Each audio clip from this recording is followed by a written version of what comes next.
चुटकी भर खाली इसका इस्तेमाल आपको करना है और कितना ही कफ बलगम जम रहा होता है वह साफ होने लगता है धीरे धीरे। अगर किसी भी व्यक्ति के कफ बलगम की शिकायत बहुत ज्यादा है, आप काफी लंबे समय से परेशान है, तो वैसे तो इस पर मेरे काफी सारे वीडियो है, आप उनकी रेमेडी भी करेंगे तो आपको 100% आराम रहेगा।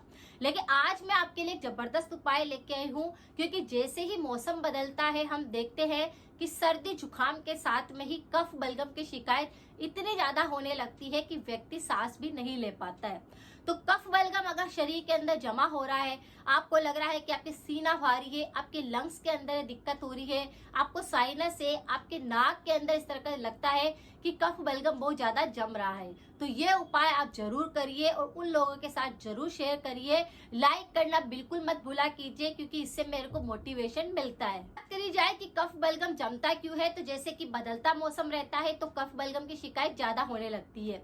अगर किसी को पुराना जुकाम बिगड़ा हुआ रहता है तो भी मौसम बदलने के साथ में आप देखते हैं कि कफ बलगम ज्यादा बढ़ने लगता है। एक उम्र होने के बाद भी अगर कफ प्रकृति असंतुलित होती है तो हम देखते हैं कि ऐसे व्यक्तियों का कफ बलगम ज्यादा जमता है। ऐसा भोजन जिसकी तासीर जो होती है ठंडी होती है और चिकनी चीजें होती है, अगर कोई व्यक्ति उनको खाता है तो भी कफ बलगम ज्यादा जमने की शिकायत रहती है। जैसे चिकनी चीजों के अंदर हो गया कि आप ऑयली फूड ज्यादा लेते हैं, तेल से बनी हुई चीजें अगर जैसे ही ज्यादा खाएंगे, चिकनी चीजें होती है जो कि हमारे कफ बलगम को और ज्यादा बढ़ा देती है। अगर कोई व्यक्ति ऐसी चीजें खाता है जिसकी तासीर ठंडी है, जो ठंडे पेय पदार्थ होते हैं, ये क्या करते हैं हमारे शरीर के अंदर एक ठंडक पैदा करते हैं, जिसकी वजह से भी कई बार मौसम बदलने के साथ में या फिर आपके मौसम नहीं भी बदल रहा है तो भी आपको सर्दी जुकाम होकर के कफ बलगम में ये बदलने लगता है। जब भी किसी व्यक्ति को कफ बलगम की शिकायत होती है, बहुत सारे लक्षण दिखते हैं लेकिन लोग उनको इग्नोर करते हैं। जैसे अचानक से नाक बिल्कुल बंद हो जाता है, अचानक से ऐसा लगता है कि नाक भारी लग रहा है, कुछ जमा हुआ है नाक के अंदर, इस प्रकार से लगता है। और कई बार खांसी चलती है, उसके साथ में आपको थूकना पड़ता है। वह कफ बलगम चिकना हो सकता है, ज्यादा गाढ़ा हो सकता है, उसका कलर चेंज हो सकता है। तो ये भी आपको पहचानना है, क्योंकि अगर किसी का जुकाम बिगड़ा हुआ होता है तो उनका जो कफ बलगम अंदर से निकल रहा होता है म्यूकस, वह बहुत ही ज्यादा बदबूदार होता है, कई ज्यादा उसके अंदर बैक्टीरिया होने लगते हैं। सीने से और पीठ के अंदर से ऐसा लगेगा कि दर्द है, भारीपन लग रहा है, गर गर की आवाज, जैसे सांस लेते हैं पास में कोई बैठा होता है तो उसको भी आवाज आने लगती है। सांस लेने में सबसे ज्यादा दिक्कत होने लगती है, यानी आप जैसे सांस लेते हैं आपको लगता है कि बहुत ज्यादा मुश्किल हो रही है, तो इसका मतलब यह है कि वह सर्दी जुकाम बलगम आपकी शिकायत पैदा कर रहा है। इसको अगर आप निकालना चाहते हैं तो ऐसे ही नहीं निकलता है, यानी इसके लिए आपको कई रेमेडी करनी पड़ती है, अपना ख्याल रखना पड़ता है, परहेज करना पड़ता है, कुछ ऐसी चीजें अपनी डाइट के अंदर खानी पड़ती है जो कि आपके इस तरह से कफ बलगम को ना जमने दे। तो अगर बहुत ज्यादा शिकायत है तो आज का उपाय भी बहुत जबरदस्त है, ये काम करेगा। वैसे ही हमारे शरीर की और भी बहुत सारी बीमारियों को ठीक करने में उपाय मदद करता है, लेकिन जिसको कफ बलगम है उसके लिए तो रामबाण की औषधि है, यानी इस चुटकी भर पाउडर से ही आपके सर्दी जुकाम ठीक होता है, साइनस ठीक होता है, कितना ही जमा बलगम होगा वह पूरी तरह से निकल जाएगा। तो इस उपाय को आप कर लीजिए। जिस उपाय की बात मैं कर रही हूँ वह है कुटकी पाउडर। कुटकी पाउडर आपको बना बनाए बाजार से मिल जाता है, इस चूर्ण को आप लेकर आ सकते हैं और इसका इस्तेमाल आपको करना है। यह क्या करता है, थोड़ा सा कड़वा लगता है स्वाद के अंदर और थोड़ा सा तीखापन इसके अंदर होता है, और ये आप देखेंगे तो पित्त प्रकृति वालों के लिए, कफ प्रकृति वालों के लिए रामबाण का काम करता है। तो जैसे अगर आपको लग रहा है कि बहुत ज्यादा कफ बलगम जमना शुरू हो गया है, सर्दी जुकाम इतना बैठ गया है कि मतलब वो ठीक ही नहीं हो रहा है, तो इस उपाय को कर सकते हैं। रोज आपको रात के समय सोते समय इस उपाय को करना है। सर्दी जुकाम एलर्जी इन सबके लिए रात के समय में उपाय किया जाता है, तो सुबह तक आप एकदम फ्रेश उठते हैं, यानी सारा सर्दी जुकाम ठीक हो जाता है, एलर्जी गायब हो जाती है। तो रात को सोते समय पर 1 गिलास पानी आपको गर्म करने के लिए रखना है। पानी इतना गर्म करना है कि वह चौथाई पानी रह जाए, इतना पानी उसको बॉईल करना है। फिर उसे गुनगुना कर लेना है और उसे छान लेना है। पानी को छानना क्यों है, क्योंकि जब हम पानी को बहुत ज्यादा बॉईल करते हैं तो आप देखते हैं कई बार उसे बॉइलिंग होने के कारण सफेद सफेद सा जमने लगता है। जब वो धीरे धीरे ठंडा होता है तो ऐसा लगता है कि सफेद परत सी आ रही है, तो पानी इतना ज्यादा औषधिपूर्ण बन चुका है।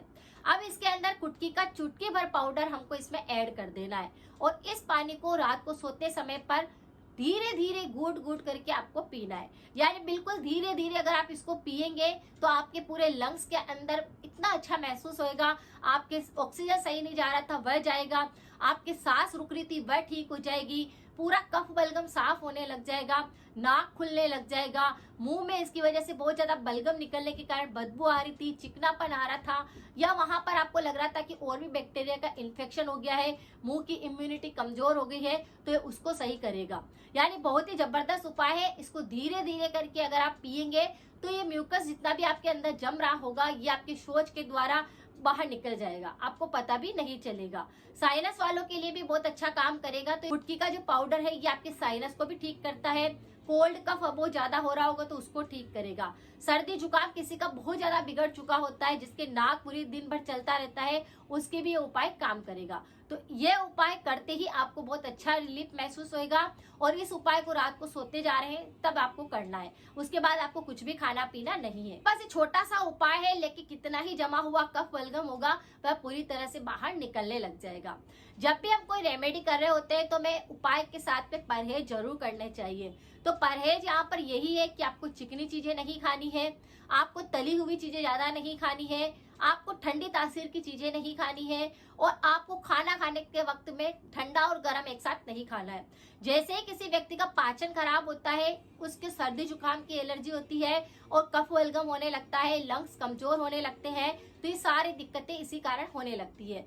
पानी ऐसे व्यक्तियों को हमेशा गुनगुना पीना चाहिए, या फिर एक बहुत ही अच्छा उपाय है कि पानी को पहले अच्छे से बॉईल कर लीजिए, उसे ठंडा कर लीजिए और उसे मटकी के अंदर भर करके उस पानी को दिन भर आप सेवन करिए।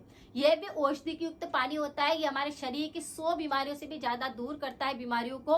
तो अगर कोई पानी को बॉईल करके औषधि पूर्वक इस पानी को बना कर लेता है तो भी शरीर में कोई रोग नहीं आता है, पूरा बॉडी पानी से भी ठीक हो सकता है। तो इस तरह से अगर सर्दी जुकाम है, एलर्जी है, कफ बलगम बहुत ज्यादा जमता है, तो आपको इस उपाय को जरूर करना है और ये पानी आपको पीना है। आपको परहेज के साथ में इस रेमेडी में काफी ज्यादा आराम आएगा। उसी के साथ में आपको ये भी ध्यान देना है कि अगर बहुत ज्यादा लंग्स के अंदर कफ बलगम जम रहा है तो आपको थोड़ा रात को सोते समय पर सरसों के तेल के अंदर थोड़ा सा आपको अदरक डालना है, थोड़ा सा हल्दी पाउडर ऐड करना है और थोड़ा सा उसके अंदर लौंग डाल देने हैं, और उस तेल को अच्छे से आपको गर्म करके एक डिब्बी के अंदर भर करके रख देना है। इस तेल से रात को सोते समय पर अपने यहाँ पर लंग्स पर, छाती पर अच्छे से थोड़ा थोड़ा उस गरम गरम ऑयल को, गुनगुने ऑयल को लगा देना है। अपने पीठ पर इससे अच्छे से तेल से थोड़ी मसाज कर देनी है। अगर साइनस की प्रॉब्लम है तो नाक के यहाँ पर आपको अच्छे से मसाज कर लेनी है। 2-2 बूंद अगर आप नाक के अंदर भी ऐड कर देते, डाल देते हैं, नस्य क्रिया कर लेते हैं, तो इससे भी आपको काफी राहत मिलती है। और आपको ध्यान रखना है कि फिर उसके बाद हवा ना लगनी पाए, आपको बिस्तर में सोना है, एसी ना चलाए, पंखे के बिल्कुल जस्ट नीचे ना सोए, क्योंकि जिसको कफ बलगम की शिकायत होती है बहुत सारी चीजें उनको ध्यान रखनी होती है, वरना ये कफ बलगम ज्यादा बिगड़ जाता है तो बहुत ज्यादा नुकसान भी कर सकता है। तो आज का उपाय कैसा लगा प्लीज जरूर बताएं, शेयर करें, सपोर्ट करें। मिलते हैं फिर नेक्स्ट जानकारी के साथ में। Thank you so much.